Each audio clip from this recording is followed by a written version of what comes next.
So I'm here with Ashok Amritraj, the CEO of Hyde Park Entertainment, who has a movie this year at the Toronto Film Festival that is up for sale. Yes. It's Elmore Leonard's last movie, right? Life of Crime with That's Jennifer right. Aniston. So tell us about that a little bit. Well, it's an Elmore Leonard best-selling novel.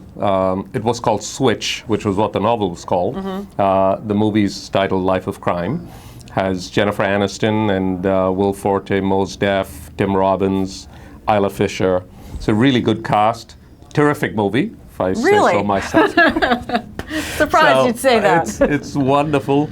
We are jamming to finish in time for the closing night of Toronto.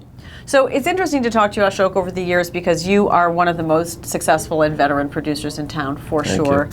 What's your assessment of the movie business right now? It's tough out there for producers, but you seem to be making more movies than ever. What's your assessment of the movie business? It is tough. It is tough. I think the independent movie business, to cut through all the noise, to get your movies out there, to market them properly, distribute them properly, is not easy.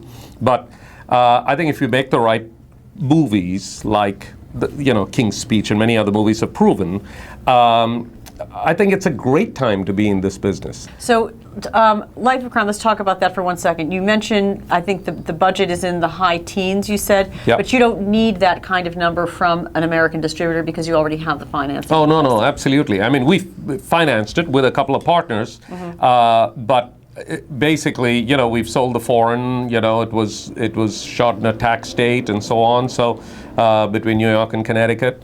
So all of that, goes to defray the budget. So my aim for a domestic deal is to make sure that we get a great release. Studios are making fewer movies. Yeah. They are not making the kinds of movies that you seem to be finding, which is sort of a mid-range budget with a movie star, and you always bring in foreign financing that allows you to make your movies independently, and then you tend to sell them at that point. Is that a business model that's working better now, or that because most producers will tell you that they can't put those pieces together? Yeah, I think the putting of those pieces together has become more difficult, and I think it takes a producer with a knowledge of international. In our case, we have our own international sales organization.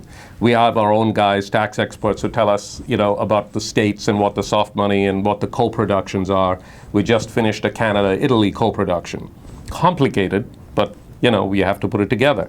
And you have a couple other movies in post-production right now. You're making. So tell us a little bit about those movies. Well, Careful What You Wish For is is Nick Jonas. One of the Jonas Brothers. He's absolutely fantastic, if I say so myself, in the movie. Surprising. And Isabel Lucas.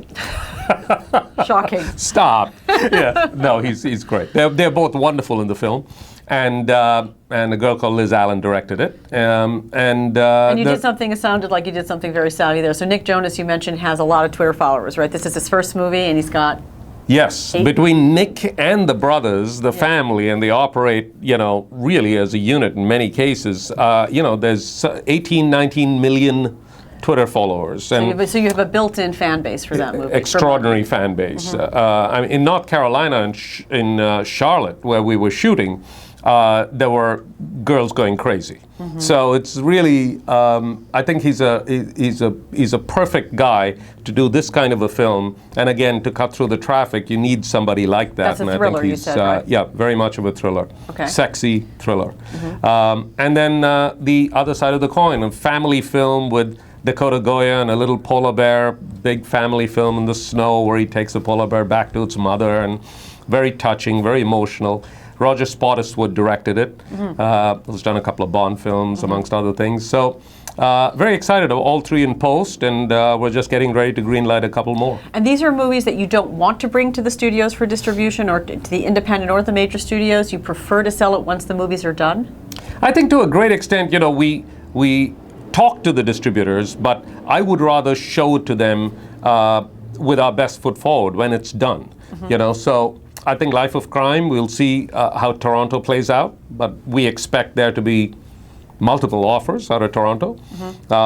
We would hope that Careful What You Wish For is ready for AFM, and the family film Midnight Sun is probably Berlin or Cannes. Thank you, Ashok Amritraj, for talking to us ahead of TIFF. Thanks. Great to be here.